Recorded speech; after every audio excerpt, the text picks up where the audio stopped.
Custom work come from Hoppos. I'm Rob Tell. What's up and good morning? Oh, hey, what's up, Mike? What's up and good morning, guys? How are you? Alex here from Hoppos with another video for you guys. And you guys can see Mike's been, yeah, he was a little busy in there right now. So just want to show everybody. Oh, he's a little embarrassed right now. So guys, if you guys are new to the channel, make sure you guys subscribe. If you guys are old following, if you guys are old following, whatever. If you guys are old followers, thank you guys for still being here with us, for putting up with ourselves, with Vic, with Mike, with putting up with all of our good charm. Today's biggest priority, we are starting off Monday fresh and early here. It is I think around 7:15 right now. We got a big order we got to get out, and we've been working on it since late Friday, and we're getting everything prepped. Now we're getting everything boxed and packed, and that's what the guys are working on right behind me. Here is officially pellet number 1 right here. Guys are working on pellet number 2 back there. Once you get this all packed up, then we're going to be jumping right back over to the website orders, and we'll get those all knocked out, then jump over to fab and get everything welded up and fabbed up for the week. Then we get to have fun. Just kidding, we never get to have fun here.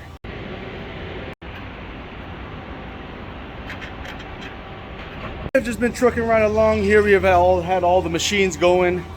We actually had a machine fall off on us on Friday, and it kind of, well, it broke. So that's never a good sign.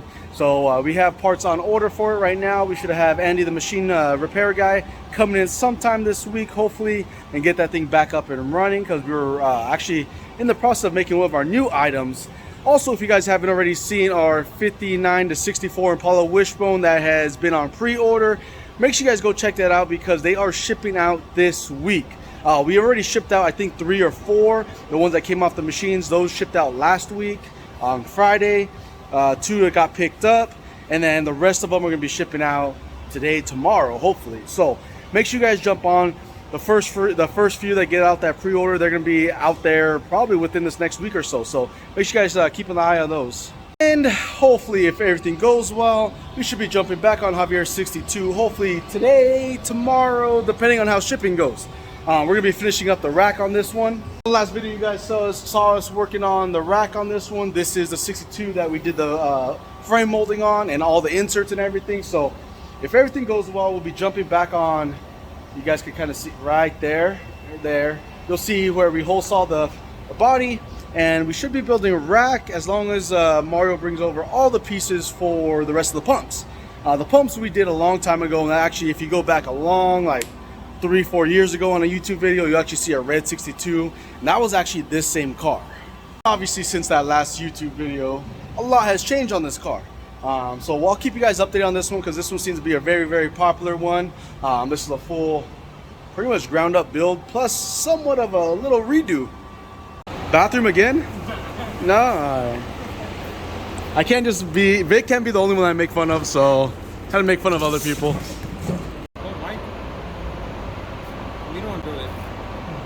Scared? What do you want me to do? Just stand here? What? Well, I need you to talk about it, like you said. Right? You said you're gonna model it. Vanna White could do it. Let me get at least a description. At least a description. It's a wishbone. Man. And they're gonna buy it just because of that ad. Good job, Vic. This is the wishbone we were talking about right here, 59 to 64. This is our all billet wishbone that we just came out with. This guy, I know we showed a lot of pictures and videos of this, but I'm just gonna kind of go in depth on it a little bit for you. We're still using our standard configuration, our 2 mounting at the frame here in between the X. Here we still have our standard adjustment. A few changes that we made, and obviously the biggest one is this is all billet solid. Number 2, we're going to be having a 2 clamping system as far as the Heims. Normally the Heims would just have your jam nut right here. In this one, we actually have your jam nut that's going to jam in. Plus you're going to have a clamping. And if you can see right here, you have the 2 mounting holes for the bolts. And this is actually saw cut. So we did that just so you have extra strength as far as pull out, stuff like that. Because we all know pull out game cannot be strong on this.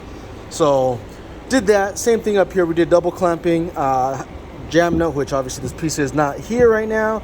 And then we have our 4 bolts up on top. It's gonna clamp it tight. Jam nut's still there. Then we did the adjuster in steel as well. And then biggest thing is just cosmetically, this thing just looks like a freaking beast. I mean, it's heavy. You want to turn that scale on for me real quick? I'm gonna give you guys a true weight right now. And this is obviously missing all the brackets and everything. Oh, put it on there too soon. Let me clear this guy out real quick. We'll zero it out. Should be about 11.5 pounds. Yeah, there you go. 11.5, and that's not even including the adjuster, the brackets, the bolts. This thing is freaking solid. It's a beast. Get yours now, hopplesonline.com.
While the guys are working on orders over there, we are gonna get situated back here on the plasma. We got a whole bunch of arches we gotta cut up. Then after that, I gotta go head to welding. I gotta go dig up a Wishbone to restock for a Wishbone that just sold. And then we gotta get some frame kits cut, and then just ongoing projects. Let me jump on this plasma cam and roll the time lapse.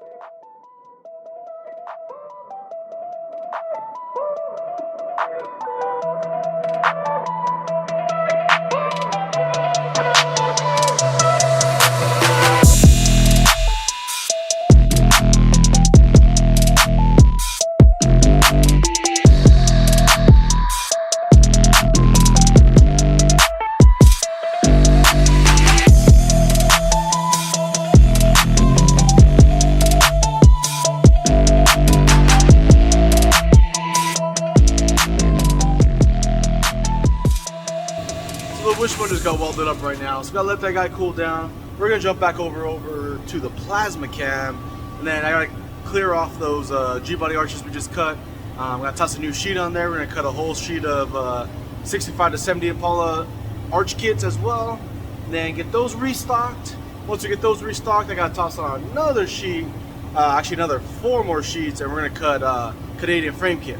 And all in between all this, we're gonna hope we can get to the 62 today.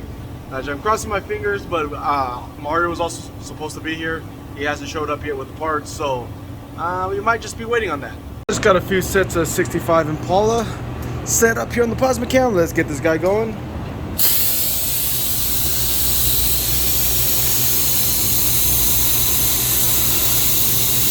Let that guy cut behind us here. We're gonna let that guy do all the hard work. We're gonna go check to see what new orders just came in right now, and then from there we're gonna print them. And then you're going to see what has to be cut, built, welded, grinded, fab, designed, all that. Let's go. Things have been a little delayed here because, as you can tell, got orders going out like crazy right now. So we actually got delivery in the back right now. The guys are taking care of that. We got to get these all wrapped up right now, get these ready to ship, and keep moving. On top of that, we're going to start cutting the frame kits. I got the G-body stress wrap kits, 2 of those cutting right now. And then we got another frame kit that just came in, a full Canadian kit. Which that one has been the hardest one to keep in stock because it moves the fastest. Literally cut 2, get 2 on the shelf to resell. It's like trying to repeat it, try to keep it going. So we're trying our hardest, guys. I'm gonna get cutting on that right now.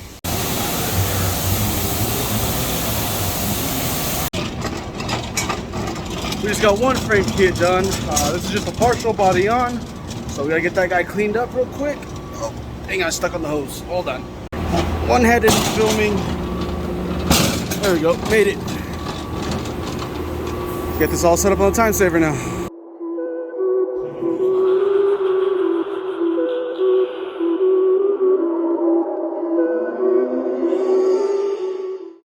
Okay, we got pretty much the last of the sheet done. We're gonna squeeze in 1 or 2 more brackets in here, or tabs.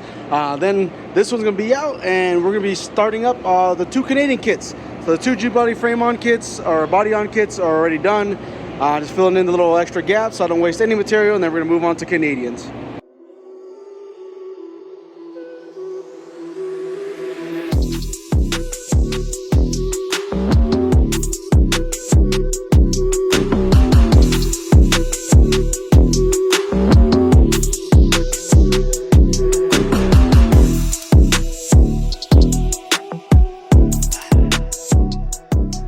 As you guys just saw, I just did a nice time lapse of sheet number 1 out of 4 being cut for the Canadian kit, for one of the Canadian kits. So I'm gonna get this guy, let it cool down a little bit.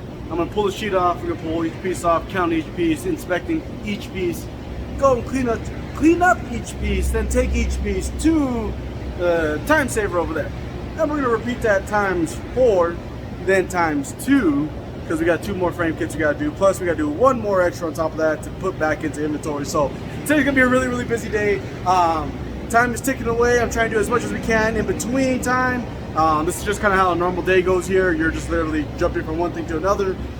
In between that time lapse that you just saw right now, I actually just welded up the stilts for the 62 right back there. So I'm gonna get those all grinded up. We're gonna make them nice and smooth. Just because everything else on the frame is all nice and smooth, so I might as well do that too. So let's go. So guys, remember that 3rd frame kit I was talking about for inventory? Well, as we're literally filming this video right now, they walk in me and go, hey, another frame kit just came in. So like I said, guys, we literally cannot keep these things on the shelf as fast as we're cutting. Luckily I got a little reinforcement back here right now. Mike came back here to help me out because this machine's cutting and I'm doing something else here, and we're just rotating, pretty much hustling as hard as we can right now. All right, we just started on frame kit number, well, technically number 4 because we finished 2 G-bodies earlier. But this is the 2nd Canadian. Mike's still spinning it up over there. Hit the time saver, repeat. So we got a lot of time of this going on today.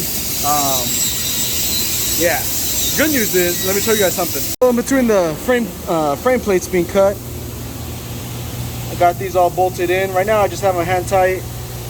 Oh, this one's a little more snug than I thought, but you can see this one's just kind of tight in there. But we got them all grinded up, all molded. We got the bolts in there. The washer sits in there nice and flush. So now we're gonna be ready to go to the next step. Once the frame kits are all cut, I'm gonna start cutting the battery hold downs and the battery rack for this. We're gonna build it to where this is still accessible. So we'll probably offset the batteries inwards here, and then see how many we can fit, how many optimums we can fit in this tight space.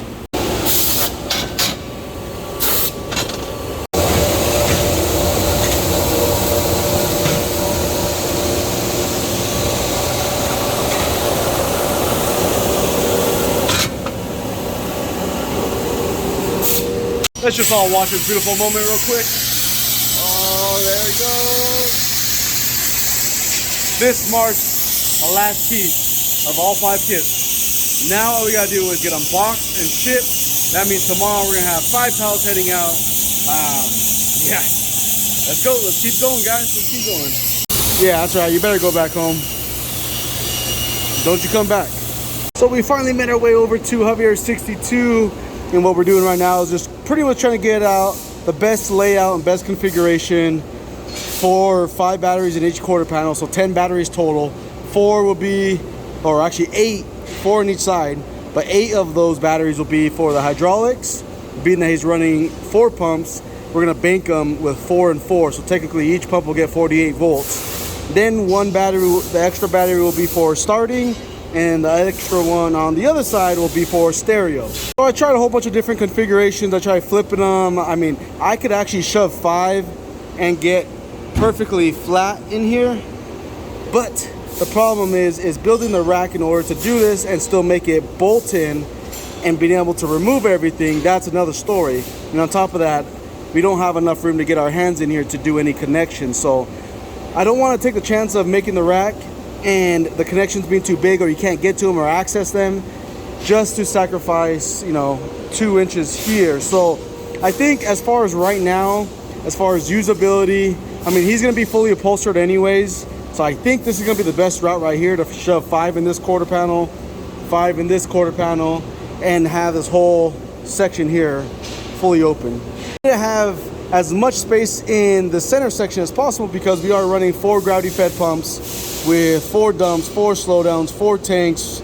So I mean, it's going to take up some room here. And on top of that, it's still going to have stereo and all that. So I got to make sure that everybody has room. So I need to tuck as far back into the corner as possible. That way California Upholstery has enough room here.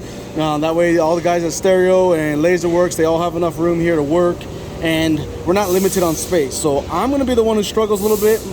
That way it makes everyone else's job a little easier. I'm thinking of doing right now, since I kind of have a little extra time on this car right now, which is pretty rare.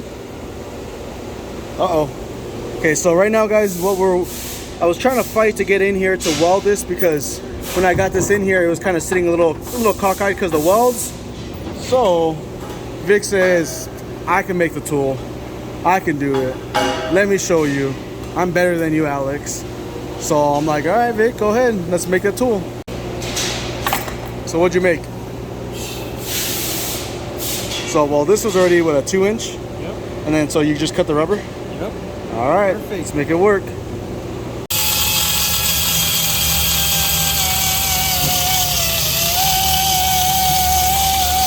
Can you check the gas tank? Oh yeah, I checked the gas, you're good. Okay.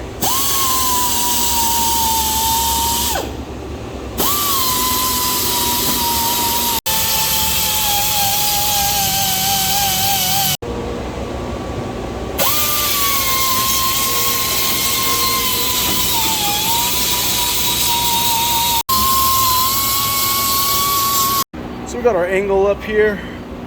Again, I'm gonna keep this relatively simple. I don't want to overthink the battery situation here, so Vic's gonna cut it up for me. Battery or the situation?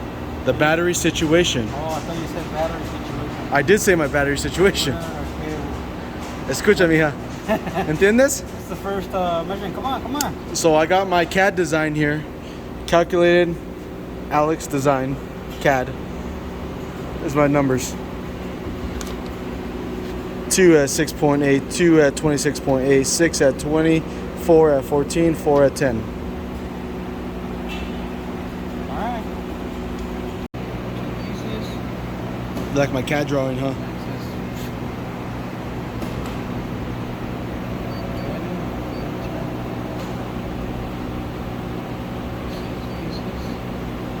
Vic's just pushing buttons to look like he's smart. He's actually not really doing anything right now. Okay, YouTube, I'll leave him alone. All right. Guy from Ukaipa. What did he tell me? His name Rick? He didn't actually. I didn't even get his name, honestly. Rick, Ukaipa. I'll leave him alone. I'll leave him alone. For right now. Alright, so there goes the first cleanup cut, and kind of crossing my fingers. If I could crossing my fingers that my measurements are right. I'm having a hard time crossing my fingers. Can you cross them easy? Like that? Like, does it go past your nail or no? I It's weird. What'd you say, Vic? Of course, Mr. Innocent, huh? Or Mrs. Innocent. And that right there is why we do a cleanup cut. You guys can see the difference at a hard angle. That's actually from factory. That's from the foundry. You guys can see the yellow paint still kind of right there, but do a cleanup cut just to get it all squared up. That way the rest of them work perfect. Guys, we didn't make it as far as I wanted to today, but overall we had great progress, so we'll catch you guys tomorrow. Do a little bit more. Back for another day now. We ran out of time yesterday, so we're back today. We're gonna finish up this rack, at least get the battery racks, the battery rack itself, the actual outline and the square, the profile of it. I'll try to get the left side and the right side both welded. We're gonna get them tacked together, do a test fit real quick, make sure everything's looking good. Then from there, we'll buzz them all up. Then we gotta figure out how we're gonna mount the battery rack to the actual bolt-in rack that we drill the holes for. So that's gonna be the tricky part, because we're gonna go from angle to round. So somehow in there, we're gonna have to make that transition for it to butt up and still be structurally sound. So that's what we're gonna do now.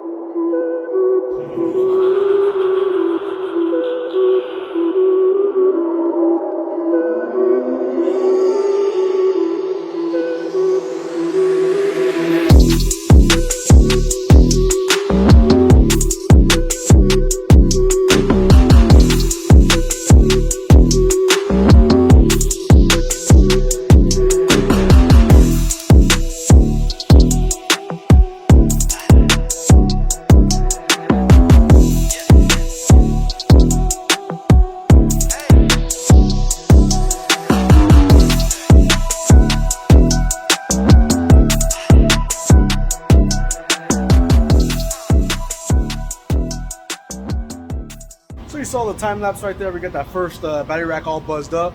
We're just gonna get all these batteries out of here. We're gonna do our first test fit on it. Probably should have done that first before I got in here, or welded it all up, but pretty confident on the measurements.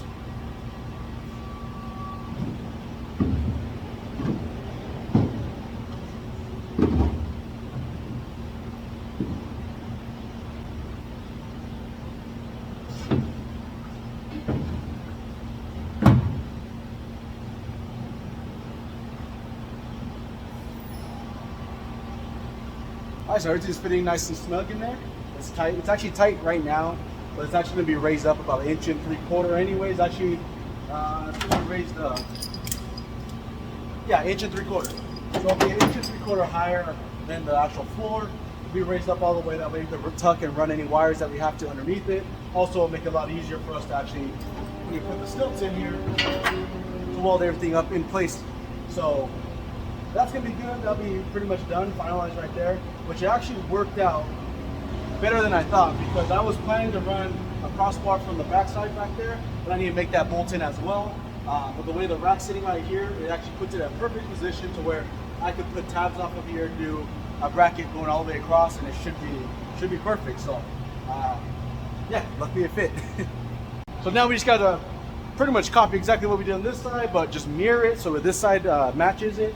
And I'm not gonna go put you through the hassle of watching that one as well, but I'm gonna go buzz that one up real quick. With the magic of YouTube and editing, second rack is done. Saved you guys a whole bunch of headache of watching me and boring you guys to death. So second one's done. Let's get that guy in. Ooh, that one's definitely a little snugger than the other one. You can tell sheet metal's off somewhere in here. But again, we're gonna be raising it up, so when we raise it up, we actually gain a little bit of space because its back kind of comes up. So when we raise it up 2 inches, it's gonna fit perfectly fine in there. Right now it fits, it's just you gotta kind of push it in. So right now we're looking good as far as battery racks. That's racks for 10 Optima batteries, which obviously on a car like this, we're gonna wanna use the Optimas. Starting, it's gonna be 1 battery, stereo and audio is gonna be second battery, and then the rest of the 8 is gonna be for hydraulics. Again, we're gonna be banking this in banks of 48 volts. So it's gonna have a left bank, a right bank, and each one of those are going to pretty much power. The left bank will power the whole left side of the car, the right bank will power from the right side of the car. That way when you hit the switch up, you're pulling from 2 separate banks. Up in the front, we'll pull from the left and the right. Up in the back, we'll pull from the left and the right. That way your draw is pretty even. And on top of that, that way you don't stick solenoids. So my next step here is, now that the battery racks are all done, I'm going to get these stilts, which I actually just did right now. I got these stilts mounted back up, bolted in place. I'm gonna get a measurement from here. We're looking at 10 1/4, and yeah, 10 1/4. So they're both dead on. So we're gonna go 10 1/4, center to center. And what I'm gonna do is I'm gonna make a connecting bar that connects here, here, and that from there is gonna be our main starting point. So once we have that in place, I have my inch in. Yep, I got over 2 inches, so we're good there. We're probably gonna come in and trim these off a little bit down, or down a little bit further after the fact. But I'm gonna make my connecting bar here. That way both of these stilts don't move. And then we'll make our connecting bars that go that way that support the batteries. And again, everything we do on one side, we're just gonna mirror it to the other side. Once we get that situated, the battery's in place, then I'll make the bar that runs this way. Alright, again, with the magic of YouTube, these guys are all notched. So I did, I just fished them out both sides. That way these guys can slide. I'm leaving this one loose right now, that way I can slide it in. But they're right to measurement, nice and tight. We'll get those tacked in, get them leveled out, tacked in, and then we'll get everything pretty much tacked and mocked. Get the battery racks on top of them, and then we'll kind of just go from there. Battery rack is kind of one of those things where you gotta kind of tack and move along, tack and move along. I don't personally like building them out of the car. Not very often. I mean, I've done it before, but normally what happens is the floors aren't perfectly square, and if you build it 100% square, then from when you put it in the car, you gotta kind of play with it. So what I like to do is get it in the car, get it pretty much level to eyeball, level to the actual level and tape measure, and then from there kind of meet a happy medium. That way, because I mean, I've had some cars before to where if you leveled it, you had like a 4-inch gap on one side and like a 1-inch gap on the other side. So you kind of got to play with it to where it fits in there, to where visually it's pleasing and still, you know, level to sound. So yeah.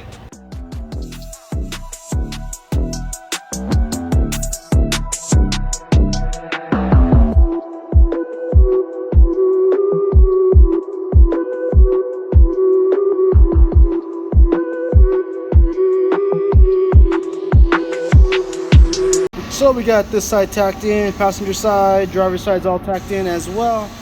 What we're gonna do now is we're gonna make sure that the battery rack's gonna sit nice and flush on there. And then from there, once it's all good, mark out some basic points on the battery rack, make sure everything clears for the mounting of the bolt holes down to the frame right there. And then from there, once everything's good, we're gonna get this guy welded up.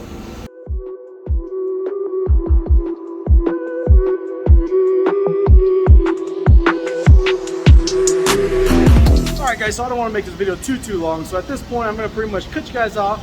See you guys in the next video. Make sure you guys like, share, subscribe. Thank you guys for watching. Again, Alex from Outpost.